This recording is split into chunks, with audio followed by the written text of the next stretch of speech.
Angel ngadepi donya nu angel. Wow. Tapi Rasulullah itu kayak apa? Hubungannya ngendikan Allah mahdi qaumi fa innahum la ya'lamun. Ketika sama orang fasik malah Nabi ngendikan apa? Syafaati li ahlil kabair min umat. Syafaatku itu iso nulungi wong umatku senajan to dosa gede. Ya tentu ora kok terus dadi syariat. Ngono dosa gede oleh ya pun ngoten. Kowe dosa gede sul khotimah taqabbalallahu minna minkum aneh-aneh. Cuma niki kula cerita, kebencian sama orang-orang sana, orang-orang seperti itu tidak sunnatur Rasulullah sallallahu alaihi wasallam. Sunate Nabi niku nek ana wong fasik iku didongakno dibina. Mergo piye-piye iku umate Kanjeng. Masyhur kan ada sahabat itu namanya Abdullah. Ya Abdullah itu nganti wong lali jenenge nak Abdullah niki teng Bukhari. Wong nyeluk iku khimar saking nakale. Niku senengane mabuk. Lucune ndekne mabuk nang terminal gak gelem. Ning alun-alun gak gelem. Nak mabuk senengane masjid Kanjeng Nabi. Dadi kadang wong saleh yo lucu. Ora para kiai iku gak enak. Tapi kok sing dibodoni ya kiai. Mulai dhisik wis ana ngene iku. Dadi ora para kiai iku ora kepenak padahal fase. Engko tapi sing dibodoni yo kiai. Singkat cerita nak bar mabuk mbek Nabi ya dijilid. Dijilid itu diberi sanksi lah. Binial itu sandal atau apalah wa atrofis siap. Tapi akhirnya sahabat karena sering orang itu salah, mereka melaknati itu. Terus kono iku penuh laknat, ngarepe Kanjeng Nabi kok sering mabuk, sering gini-gini. Jawabe Kanjeng Nabi napa ini teng Bukhari. Ini harus saya utarakan mereka orang-orang itu hadisnya sahih ta ora. Sedurunge takok tak omong iki ning Bukhari. Mbok kowe roh mbok ora mongke tak omong iki ning Bukhari. Daripada ra roh takok sahih enggak ngono ya. Ya Beb di kota iki ben takok sahih ta ora. Nyorok saiki ape dalil lu mikir akhir. Wedi dites oh. Kula ya tau dites ngono. Gus iku hadis sahih ta ora be wong kota. Mbah delok dhewe ya. Kowe iso maca ta ora takok anu. Lah mangkel wong, ajane kula ya ape dadi wong apian mau mangkelno ngono, tapi wong kono mangkel sik. Daripada dadi udun wis tak omongno ae. Ngempet nak kesuwen iki jare wong Jawa dadi napa? Udun. Tapi apa kata Rasulullah? La tal'anuhu fa innahu yuhibbu wa rasulah. Kowe aja geman nglaknati wong mabuk iki. Piye-piye seneng Allah mbek Rasul. Mulane ribet gitu. Kuwi ana wong joget pas selawatan kene ya bingung. Mbok halal lho iku selawatan kok joget. Mbok haramno iku pira-pira jogete pas selawatan. Terus takoki hukume piye Gus? Sing jelas ora dihukum polisi kok. Lah ra iso jawab. Wah niki mboten fatwa lho niki guyon mawon. Pokoke iku ora ngono. Niki seksine wonten itratur Rasulullah sallallahu alaihi wonten putu-putune Nabi. Bingung pancen ngadepi ngono niku bingung. Ngono iku mulai zaman Nabi. Jadi sahabat itu sing rodok beling ning bab iku lho Habib.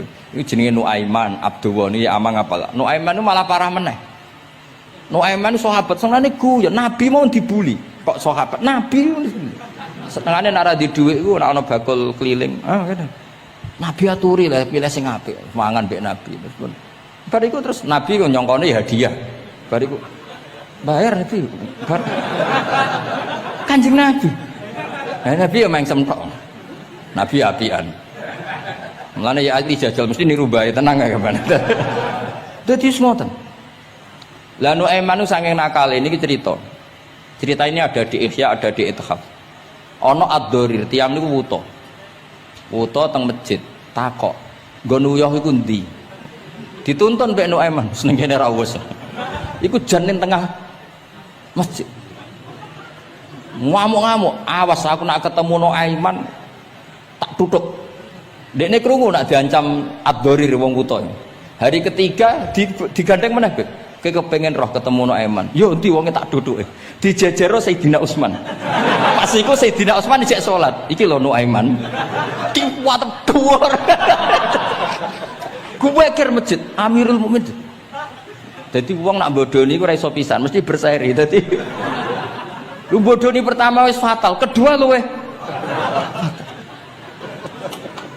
sahabat. Jadi sahabat itu macam-macam. Tapi kabeh iku fil jannah. Mergo menangi delok wajah Rasulullah sallallahu alaihi wasallam. Lah niku dawuh Nabi, aja laknati wong ngono-ngono iku piye-piye seneng Allah mbek Rasul. Itu di Ihya diterangkan, kalau masih ingat betul takbir di Ihya, saya masih ingat betul kalimat itu. Memang saya hafalkan. Falam yukhrijhu bil ma'siyah anil mahabbah. Saya masih hafal betul.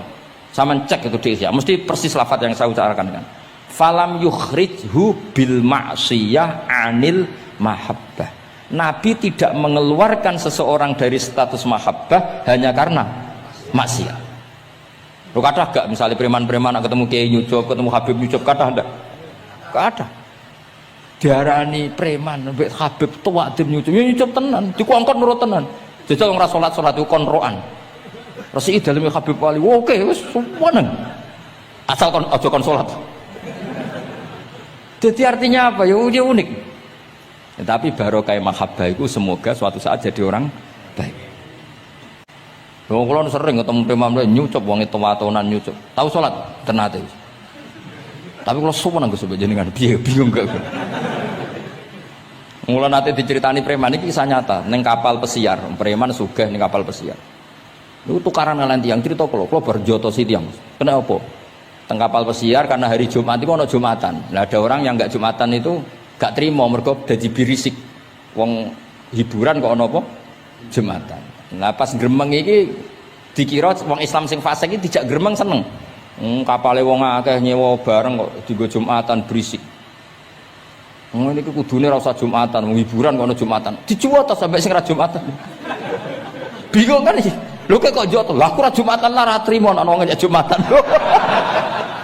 Fasik Indonesia iku pusing mikir. Kathah sing ngono. Wah akeh. Pokoknya Indonesia itu bingung, pengamat itu pusing. Ya bangga cerita kula bangga.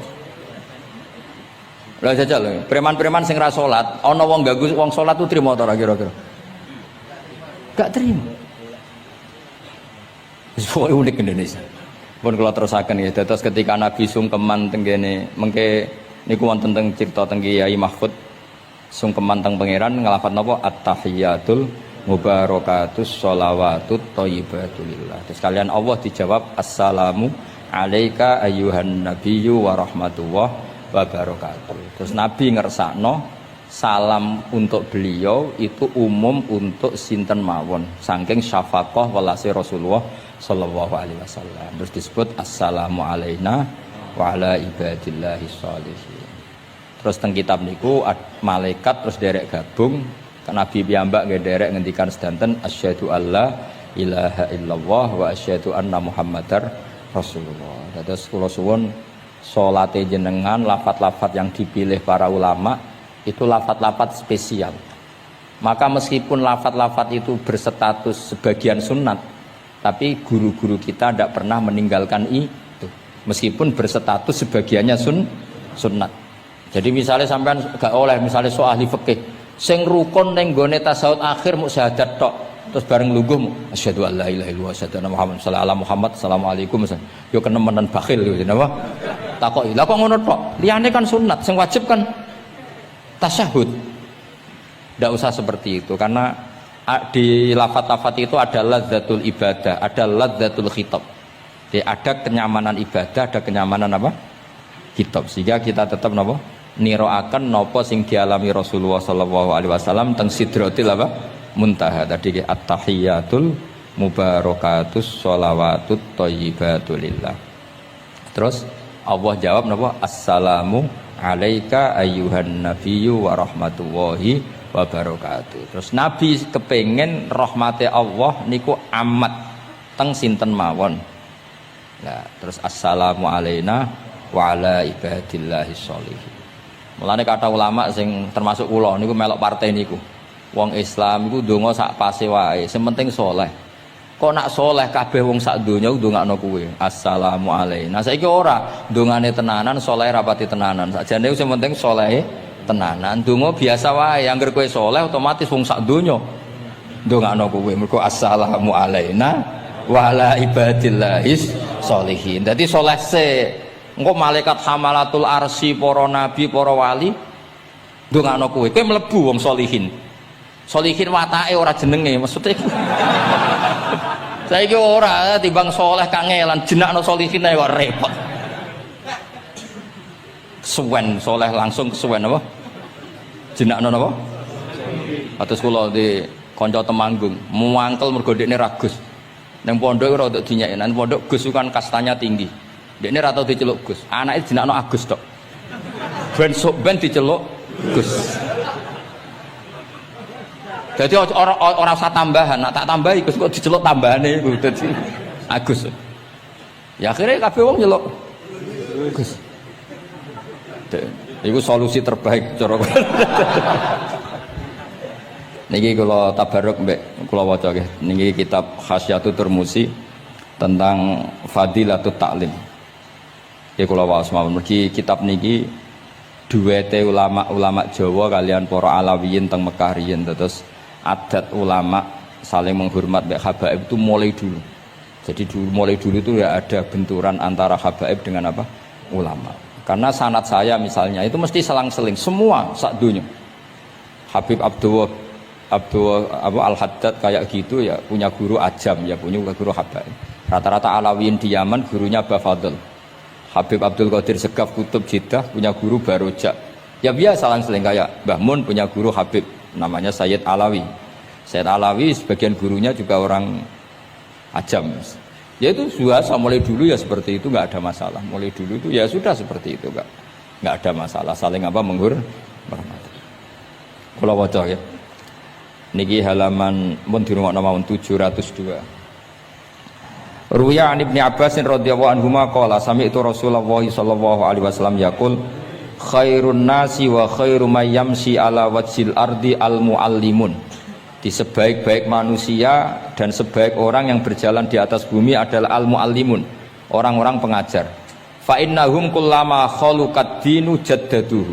Temen iki manane khaluqa niku wis napa? Ringsek napa cara kudus napa? Wis rada amah niku. Memet jaddadu ketika agama sudah mulai agak masalah jaddaduhu diperbarui. A'tuhum wala tastajiruhum. Kalau kamu sama orang alim enggak apa-apa ngasih hadiah, tapi jangan kamu sewa. Nah mbok sewa mbok atur dosa tuh, ngatur wong alim itu dosa. Cuma ngembarno ya dosa. Jadi pokoknya a'tuhum wala tastajiruhum. Fa innal muallima idza qala li sabi qul bismillahirrahmanirrahim faqalaha katabawahu bara'atan li sabi wa bara'atan lil muallim wa bara'atan li abawaihi minan nar. Karena seorang guru ketika mengajarkan kepada anak kecil lafadzkan bismillahirrahmanirrahim, kemudian anak kecil itu melafadzkan bismillah, maka pengajaran seperti ini membebaskan pengajarnya, anak kecil itu dan orang tuanya semuanya dibebaskan Allah dari api neraka.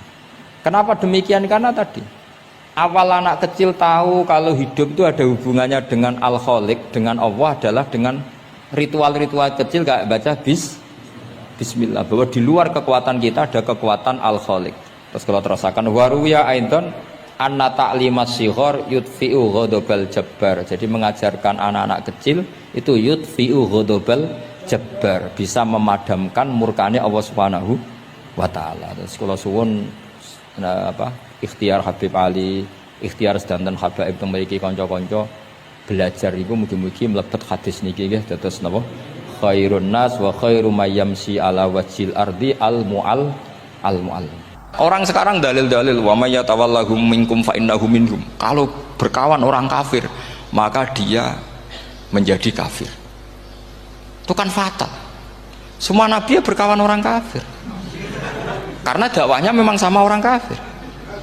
Lo coba, andai kan sampean hafal Quran, itu sama teori itu tuh mungkin menyedihkan. Coba istilahnya Quran, wadhkur akho'at, wa ila adin akhom huda, wa ila samuda akhom. Terus semua umatnya yang kafir disebut akhom. Akho itu artinya apa? Saudara. Mereka yang berkawan sama orang kafir. Makanya butuh analisis fikih untuk maknani wa may yatawallahu minkum fa innahu. Setelah dianalisis fikih, ternyata semua nabi diistilahkan wa ila madyan akhahum syuaiba wa ila adin akhahum huda. Akho itu artinya apa? Saudara. Kalau sampean tanya, lalu logikanya gimana? Kata kitab-kitab kan tapi nak dakwai maling. Apik kan? Aku ora ngancani kok dakwai dandani, selesai kan? Ngancani maling elek, nak dakwai maling demenan rodo elek, nak didik apik, kan itu seperti itu. Nah, ini penting kalau aturaken. Nah di sini ini makanya NU itu punya sejarah panjang, banyak wali-wali yang jadab, yang coro zahir itu kancanan wong fasik-fasik. Orang syariat bingung, ini wali kok berteman orang fasik. Ya kalau kamu bahasakan teman ya masalah, kalau kamu bahasakan ini binaan. Enggak, sama jawab saja. Kalau dibahasakan teman masalah enggak masalah kan, tapi kalau dibahasakan itu binaan selesai kan. Sama, Nabi berkawan orang kafir itu tidak karena berkawan, itu binaan Nabi. Memang Nabi itu jadi Nabi, objeknya adalah mengislamkan orang kafir. Ya berlama-lama Nabi dialek dengan mereka, muasyarah sama mereka. Bahkan Nabi diharuskan bersikap baik sama mereka. Itu yang disebut fabima rahmatim minallahi lintalahum walau kunta fadzan ghalidhal qalbi lan faddu min haul. Tapi sekarang itu orang sudah tidak pakai ilmu. Orang-orang radikalisme itu nggak pakai usul fikih. Pokoknya kalau ada ayat terjemahnya gini ya sudah itu jadi madhab. Akhirnya kecelakaan seperti ini. Pokoknya kalau ada ayat faqtulul musyrikina haitsu wajadtumuhum wa khudhuhum wahsuruhum wa'udu lahum kulla marsad. Sudah hafalnya ayat itu saja. Dia tidak mau ngapalkan misalnya qatilul ladzina yuqatilunakum. Ada ayat lagi wa akhrijuhum yamin haitsu akhrajukum. Sehingga ulama kita membagi kafir itu ada harbi, kita musuhi, ada zimmi, ada muahad, ada musta'man. Itu ulama karena tahu tidak semua orang kafir itu harbi, tidak semuanya zimmi, tidak semuanya muahad, tidak semuanya musta'man. Kalau harbi oke, kita perang, kalau zimmi ya kita bina, kalau muahad ya sesuai perjanjian kita, kompensasinya apa, MOU-nya kayak apa. Tapi apalnya mereka ayat satu tema. Nah celakanya kita yang ngaji di pondok-pondok yang katanya spesialis ingin alim tafsir, apalnya ya satu ayat juga. Wah itu kan satu ayat versus satu ayat, itu ngeri. Makanya kalau sama tanya saya, ini katanya di acara ini sama tanya gimana caranya jadi ahli tafsir, saya jawab gampang. Caranya itu hafal Quran, hafal hadis, terus hafal ulumul Quran. Ya misalnya Nadoman ya Faidul Khobir lah. Kalau kitab Nasar ya minimal itu setengah lanya itkon lah. Kalau nggak lanya-lanya amat ya agak lanya. Karena kitab tafsir itu gampang, teorinya itu mudah sekali. Misalnya al-ibratu bi umumil lafzi la bi khususis sabab. Itu sama dengan kayak kaidah fikih. Karena kalau kaidah fikih itu saya itu pernah dibisui kiai itu. Ini kisah nyata itu. Dibisui kiai itu pas basul masail. Dulu saya itu masih sering mau basul masail. Tani mun pensiun mun mboten niku mun. Dulu saya dengan Gus Zofur putrane Mbah Mun itu sering makili Pondok Anwar basul masail fikih. Tapi tidak tahu ceritanya Gus Zofur jadi dokter tafsir, saya juga kok ya tahu-tahu menekuni tafsir. Lama-lama orang itu lupa status saya yang fakih ya. Makanya saya itu ya kadang eman gitu karena ini status penting juga. Tapi status fikih itu kadang memang menyesatkan. Karena begini, itu dulu pernah ada basul masail itu begini. Ini kisah nyata ini. Ada desainer baju putri untuk putri, anak putri. Kemudian desainer itu menciptakan satu celana pendek misalnya, atau celana seperempat. Dengan desain ini pasti kalau dipakai itu auratnya itu kelihatan. Bagaimana hukumnya desainer ini? Apa termasuk mimman sarro'a as-sayyata? Karena terjadi kasfil aurat. Apa enggak? Rata-rata kalau dia yang khusus-khusus, yang sepuh-sepuh, desainer itu dosa gara-gara tren pakaian ini mau wedok buka aurat. Tapi saat kiai-kiai alim yang muda-muda entah saking belingnya, entah saking pinternya tidak tahu. Bilang begini, Pak Yai, yang didesain apa? Ya celana itu. Lalu celana itu fungsinya nutupi apa buka aurat? Ya nutupi. Lu kan lumayan urun nutupi. Kalau haram ya dicopot, lu kan malah parah itu.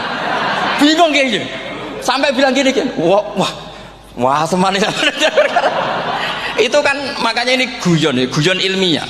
Repotnya ngadepi orang alim muda, itu kan mbok gedingi ku ilmiah, mbok senengi fasik.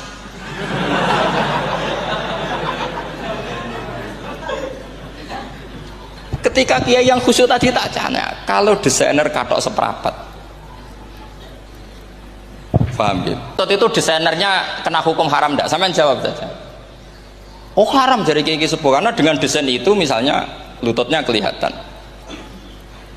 Tapi pertanyaannya kiai muda saya masih ingat betul, saya tanya. Lalu fungsi pakaian itu apa Pak Yai? Fungsi itu kan tetap nutupi sebagian aurat. Kalau Anda haramkan, barang haram itu harus dihilangkan. Nah, itu. Sampai Kiai itu setelah acara itu manggil saya. Gus, kalau ngakoni jenengan alim tapi iki padha repote. Padha repote ku nak dalam itu kan terus itu ada perumusan di redaksi keputusan yang dijual itu yang masail fikihnya kan terus diputuskan dibukukan. Kalau redaksinya halal Gus nanti orang pakai rok semua.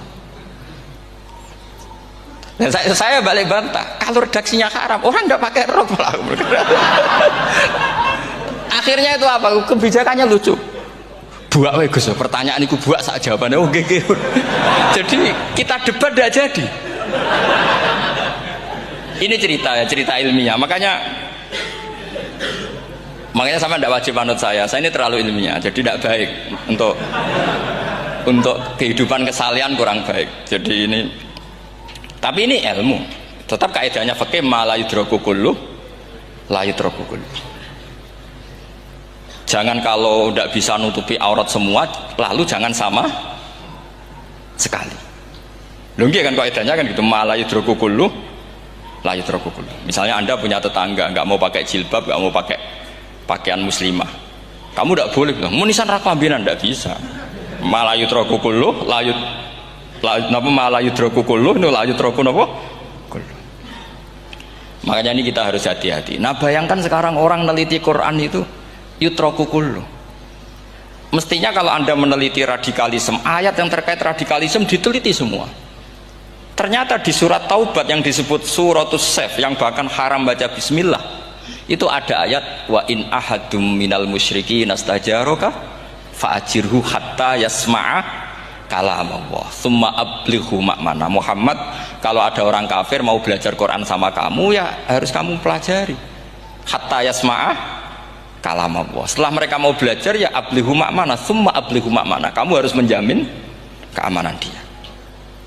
Itu di surat Taubat termasuk akhiru suratin nazalat, gak mungkin terjadi mansuh. Tapi orang-orang ekstremis selalu pakai faqatulul musyrikin haitsu, apalan itu terus. Yang orang liberal yang menapani la ikraha fiddin. Ya sudah seperti itu. Sing orang-orang ora tegas, ora tau nahi mungkar, ya ma arsalnaka illa rahmatan lil alamin. Ngono terus.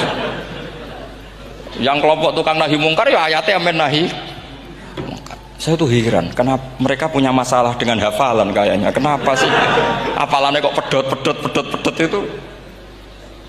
Kita yang hafal semua bingung jadi akhirnya kita yang pinter anut sing goblok. Karena saya tuh pernah debat sama orang salaf, debat gitu. Setelah saya mengutarakan sekian hadis, ada tuh Pak hadis tuh, waduh harusnya kamu ngaji saya, ada debat tuh yang level, kalau nggak level tuh nggak boleh katanya. Itu kan ngeri. Makanya ini penting ya, kalau sampean tanya ingin jadi alim tafsir ya harus hafal Quran semua. Kalau tidak mungkin yang nunggu orang semua mati baru Anda jadi ahli tafsir, karena tidak ada musuhnya.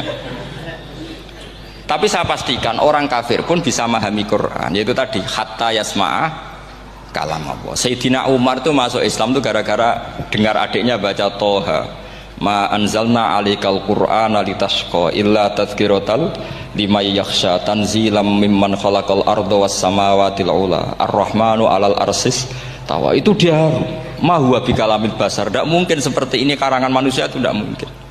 Akhirnya dia Islam.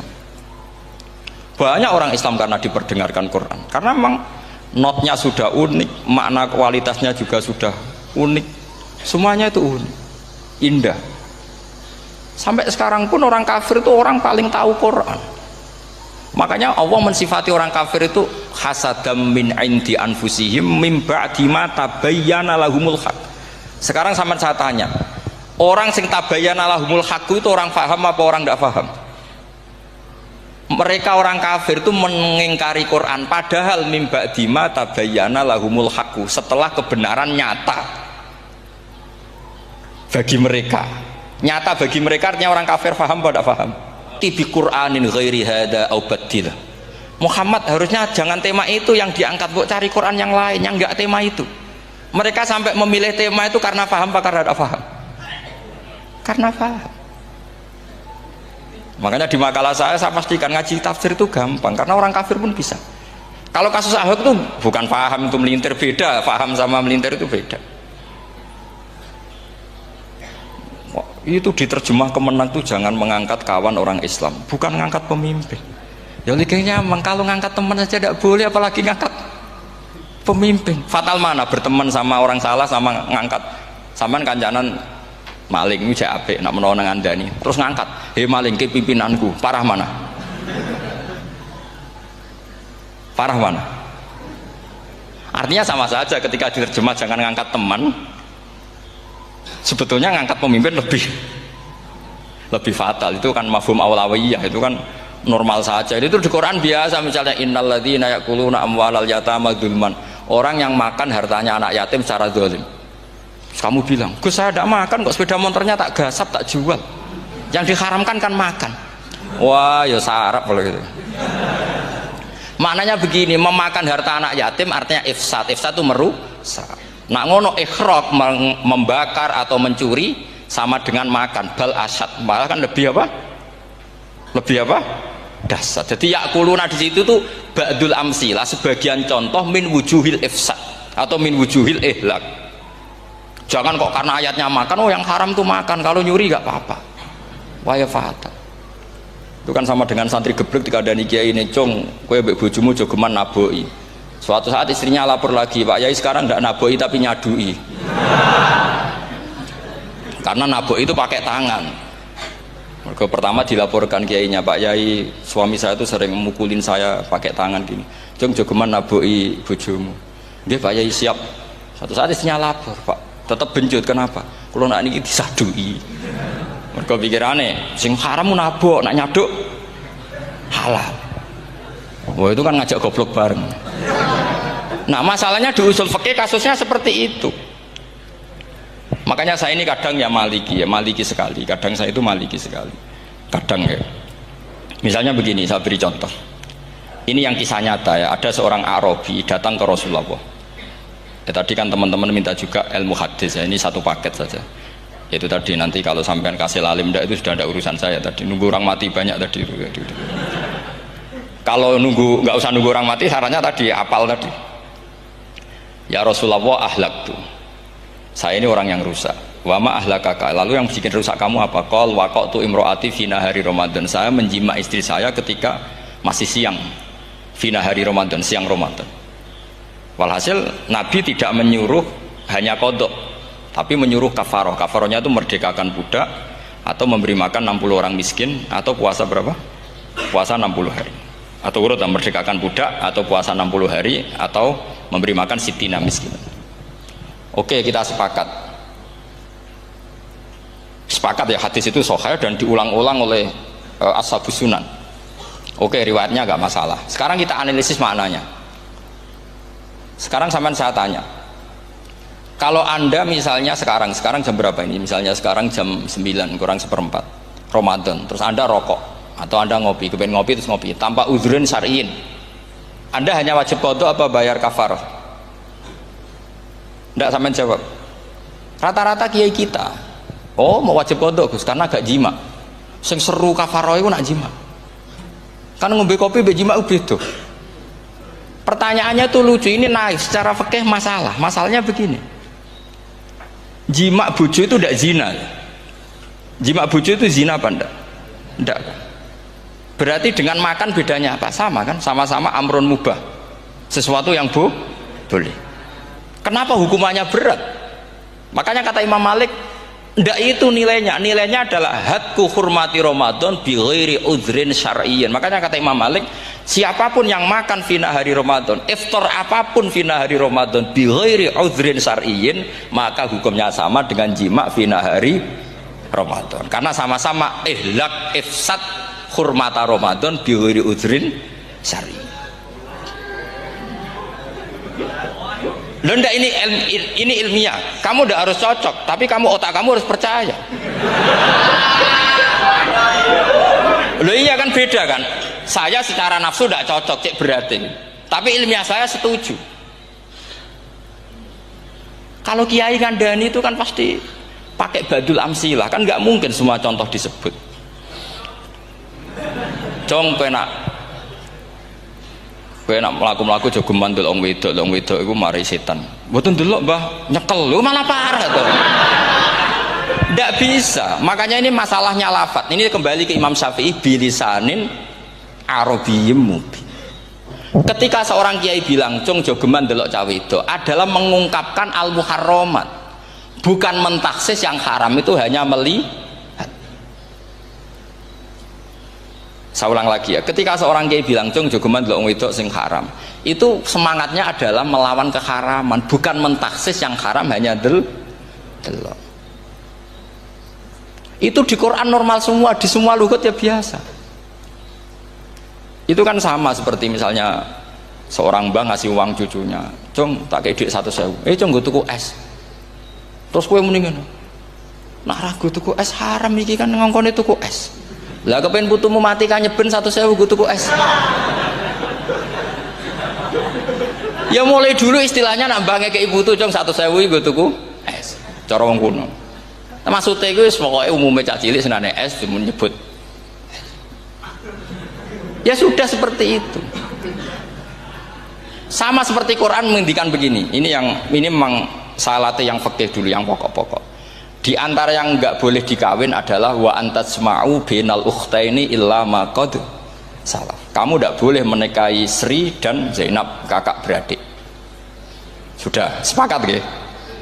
Fi nikahin wahid enggak boleh al jam'u bainal ukhtain. Jadi mbaknya kamu kawin, adiknya kamu kawin fi nikahin wahid. Tapi nak ngeduni boleh, berarti kan dengan waktu yang berbeda. Quran hanya menyebut itu. Kemudian Rasulullah zaman Sugeng itu hanya nambahi wala binal mar'ati wa ammatiha wala binal mar'ati wa kholatiha, juga agak boleh menikahi ponaan plus buliknya, baik bulik dari bapak yaitu ammah maupun bulik dari ibu disebut apa? Kholah. Kemudian ulama fikih merasa ada yang kurang, ditambahi lagi.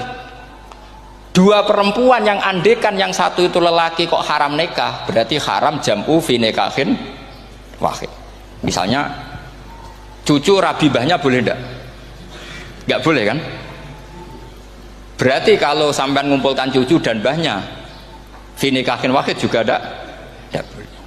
Tapi orang yang waras itu tidak akan nyalahkan Quran ketika tidak lengkap. Wa antasma'u bainal ukhtain ila ma qad sal, ini tidak lengkap. Yang haram kan tidak hanya jam'u bainal ukhtain, termasuk mengumpulkan cucu dan mbahnya, karena Quran nggak mau dengan logika tidak waras itu, tidak mau. Taruh saja orang itu rata-rata mbahnya kan umur 70 tahun, cucunya umur 17 tahun, kebayang nggak kamu nikahi sehingga adekan boleh bareng, pasti kamu milih bareng. Makanya Quran hanya bakas wa antasma'u final ukhtain, karena yang mungkin masih menggugah selera itu dua. Tapi kalau cucu sama mbahnya itu, kalau ada yang masih selera kan ya sarap tuh. Tapi fikih sebagai kaidah tetap menerangkan termasuk yang haram jam'u adalah bainal mar'ati wajad datiha. Paham juga maksudnya? Artinya ketika menyebut itu tidak jaminan merangkum semua hukum, tapi ba'dul amsilah. Fa'innal akila yaktafiya bi isyaratil ba'di, karena orang kalau punya akal di isyarai sebagian sudah faham.